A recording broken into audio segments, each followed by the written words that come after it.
نحمده ونصلي على رسوله الكريم اما بعد فاعوذ بالله من الشيطان الرجيم بسم الله الرحمن الرحيم كل نفس ذائقة الموت وإنما توفون أجوركم يوم القيامة فمن زحزح عن النار وأدخل الجنة فقد فاز وما الحياة الدنيا إلا متاع الغرور لتبلغن في أموالكم وأنفسكم وَلَتَسْمَعُنَّ مِنَ الَّذِينَ أُوتُوا الْكِتَابَ مِنْ قَبْلِكُمْ وَمِنَ الَّذِينَ أَشْرَكُوا أَذًى كَثِيرًا وَإِنْ تَصْبِرُوا وَتَتَّقُوا فَإِنْ ذَلِكَ مِنْ عَزْمِ الْأُمُورِ وَإِذْ أَخَذَ اللَّهُ مِيثَاقَ الَّذِينَ أُوتُوا الْكِتَابَ لَتُبَيِّنُنَّهُ لِلنَّاسِ وَلَا تَكْتُمُونَهُ فَنَبَذُوهُ وَرَاءَ ظُهُورِهِمْ وَاشْتَرَوْا بِهِ ثَمَنًا قَلِيلًا فبئس ما يشترون لا تحسبن الذين يفرحون بما أتوا ويحبون أن يحمدوا بما لم يفعلوا فلا تحسبنهم بمفازة من العذاب ولهم عذاب أليم ولله ملك السماوات والأرض والله على كل شيء قدير صدق اللہ العظیم۔ فرمایا کل نفس ذائقۃ الموت، ہر نفس کو، ہر جان کو موت کا مزہ چکھنا ہے۔ وَإِنَّمَا تُوَفَّوْنَ أُجُورَكُمْ يَوْمَ الْقِيَامَةِ، اور پھر قیامت کے دن تمہیں پورا بدلہ تمہارے اعمال کا دیا جائے گا۔ فَمَنْ زُحْزِحَ عَنِ النَّارِ، اور جس کو دوزخ سے بچا دیا گیا، وَأُدْخِلَ الْجَنَّةَ، اور جنت میں داخل کر دیا گیا، فَقَدْ فَازَ، تو یقیناً وہ کامیاب ہے۔ وَمَا الْحَيَاةُ الدُّنْيَا إِلَّا مَتَاعُ الْغُرُورِ، اور دنیا کی زندگی تو بس ایک دھوکے کا سامان ہے، دھوکے کی زندگی ہے۔ اس آیت میں اللہ رب العزت نے بڑے واضح طور پر 2 اور 2 4 کی طرح یہ قاعدہ بیان کر دیا ہے کہ آخرت میں کامیاب کون ہوں گے۔ جو بھی روح اس جاندار اس دنیا میں آیا ہے، کوئی ایک بھی، کسی ایک کو بھی کوئی ایسی استثناء حاصل نہیں ہے، سب کو موت کا مزہ چکھنا ہے۔ اور چاہے پیغمبر ہوں، ولی ہوں، امام ہوں، عام انسان ہوں، جنات ہوں، سب نے اللہ کے حضور حاضر ہونا ہے، اور موت وہ دروازہ ہے جو ان کو اللہ کے حضور لے کے جاتی ہے۔ فرمایا کہ پھر آخرت میں تمہارے اعمال کا اللہ پورا بدلہ دے گا۔ اور کامیابی کیا ہے کہ جس کو دوزخ سے بچا دیا جائے وہ کامیاب، یہ ہے اصل کامیابی۔ یعنی کامیابی کی تعریف اس دنیا کے اندر ہم کامیابی سمجھتے ہیں مال کے اندر، دولت کے اندر، مکانوں کے اندر، عہدوں کے اندر، اقتدار اور طاقت کے اندر، یہ کامیابی سمجھتے ہیں۔ جبکہ کامیابی کا فارمولہ اللہ نے بالکل واضح طور پر صاف الفاظ میں بیان کر دیا کہ وہ اصل میں کامیاب ہے جو آخرت میں کامیاب ہو گیا، جس کو دوزخ سے بچا دیا گیا اور جنت میں داخل کر دیا گیا۔ اور فرمایا کہ دنیا کی زندگی تو ایک دھوکے کا سامان ہے۔ یہ دھوکہ کیا ہے؟ دھوکہ یہ ہے کہ انسان کو دھوکہ یہ لگتا ہے کہ شاید یہ اصل ہے، یہ اصل نہیں، یہ نقل ہے۔ یہاں تو انسان بالکل ایک راہ گزر ہے، انسان نے اس راستے سے گزر کے اپنی منزل پر جانا ہے، اور انسان اس کو اپنی منزل سمجھ لیتا ہے۔ منزل نہیں ہے، یہ راستہ ہے، اس راستے سے گزر کے اصل میں اپنی منزل تک پہنچنا ہے۔ تو یہ دھوکہ انسان کو لگتا ہے کہ انسان اس کو اصل سمجھ کر بیٹھتا ہے۔ یہی وجہ ہے کہ ہمارے پروگراموں میں، ہمارے ٹائم ٹیبل میں، ہماری پلاننگ میں موت شامل نہیں ہوتی۔ ہم ہمیشہ قبر سے پہلے کا پلان بناتے ہیں۔ ہمیں اصل میں قبر کا پلان بنانا چاہیے کہ قبر میں کیا ہوگا۔ اور انسان اتنا دھوکے کے اندر پڑا ہوا ہے کہ انسان یہ کہتا رہتا ہے ساری عمر میرے مرنے کے بعد میرے بچوں کا کیا بنے گا۔ کیوں محبوب صاحب؟ یہ نہیں کہتا میرے مرنے کے بعد میرا کیا بنے گا۔ اصل مسئلہ تو یہ ہے، قبر آپ کی ہے، بچے کی اپنی قبر ہے، آپ کی اپنی قبر ہے، اس نے اپنی قبر میں جانا ہے، آپ نے اپنی قبر میں۔ تو اصل چیز یہ ہے کہ انسان اپنی پلاننگ میں، پروگراموں میں موت کو شامل رکھے، قبر کو شامل رکھے، تو پھر انشاءاللہ اس کا رخ صحیح رہے گا۔ اگر اس کو بھلا بیٹھے تو پھر اگر تھوڑی دیر کے لیے ہم غور کر لیں کہ ہمارے ماں باپ کہاں چلے گئے، ان کے ماں باپ کہاں چلے گئے، ٹھیک ہے، ہمارے سامنے اپنے ہاتھوں سے ہم نے رخصت کیے ہے۔ تو یہ موت اس کائنات کا سب سے بڑا سچ ہے، اور دنیا سب سے بڑا جھوٹ ہے۔ جو سب سے بڑا سچ ہے اس کو ہم بھولے رہتے ہیں۔ حضرت ابراہیم بن ادم رحمۃ اللہ علیہ کسی زمانے میں گورنر تھے کسی صوبے کے۔ تو ایک رات انہوں نے دیکھا کہ ان کی چھت پر کوئی بندہ ایسے جیسے پھر رہا ہے، آواز آ رہی ہے۔ نوکروں سے کہا کہ بلا کے لاؤ، بندہ کون ہے، اس کو بلا کے لائے۔ اسے کہا جی کہ تم کون ہو، کیا کرنے آئے ہو، محل کی چھت پہ پھر رہے ہو، تمہیں اندازہ نہیں تم کہاں پہ ہو؟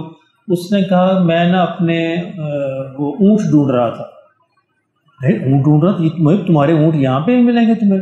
اس نے کہا جی یہ میں نے سمجھا تھا سرائے ہے، یہ میں نے سمجھا یہ سرائے ہے، تو میں نے رات ادھر باندھے تھے، میں نے کہا ادھر کہیں گم ہو گئے ہوں گے۔ تو انہوں نے کہا عجیب آدمی ہو یا بیوقوف آدمی، اس محل کو تم سرائے سمجھتے ہو؟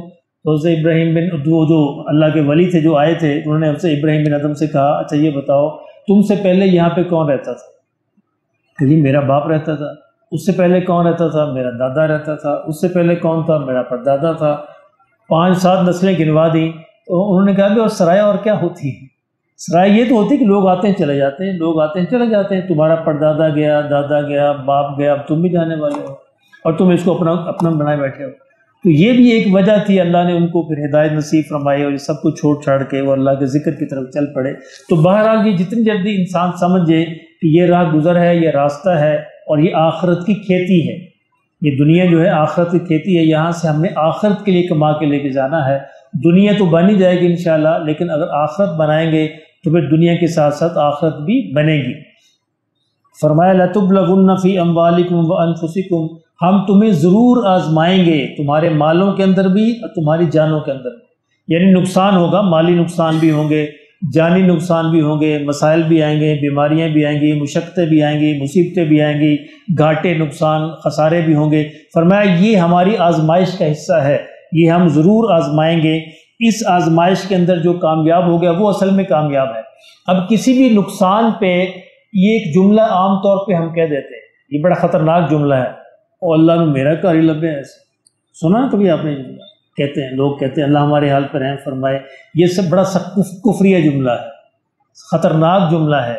یہ ہماری آزمائش ہے، بس اس پہ اللہ سے مدد مانگنی چاہیے، اللہ اس آزمائش سے میں پورا فرما، اس آزمائش کو اللہ سے آزمائش سے پناہ مانگنی چاہیے، لیکن اگر آ جائے تو پھر اللہ سے امداد مانگنی چاہیے کہ یا اللہ تو میری مدد فرما، میں کمزور ہوں۔ لیکن کبھی گلا شکوہ نہیں کرنا چاہیے، گلا شکوہ بنتا ہی نہیں ہے۔ دیکھیں آپ اپنے ہاتھوں سے ایک چیز تعمیر کرتے ہیں تو اس کو آپ جیسے چاہیں استعمال کریں، اس کا حق بنتا ہے وہ گلا کریں۔ آپ کی واشنگ مشین کہ جی میرے اندر آپ گندے کپڑے آپ کیوں دھوتے، آپ کیا کہیں گے؟ جی میں نے بنائی ہے، میں اس کا مالک ہوں، تم کون ہوتے اس کا گلا کرنے والے؟ اس طرح اللہ ہمارا مالک ہے، اللہ ہمارا خالق ہے، وہ ہمیں جس حال کے اندر رکھے ہمیں بہرحال راضی رہنا ہے، یہی امتحان ہے۔ اگر ہم راضی رہ کے چلے گئے تو انشاءاللہ کامیاب ہے، اور اگر ہم نے یہ استقال جانا، گلے شکوے کیے تو پھر ناکامی۔ اللہ ہمارے حال پر رحم فرمائے۔ فرمایا ہم تمہیں ضرور آزمائیں گے، تمہارے مالوں میں بھی اور تمہاری جانوں میں بھی۔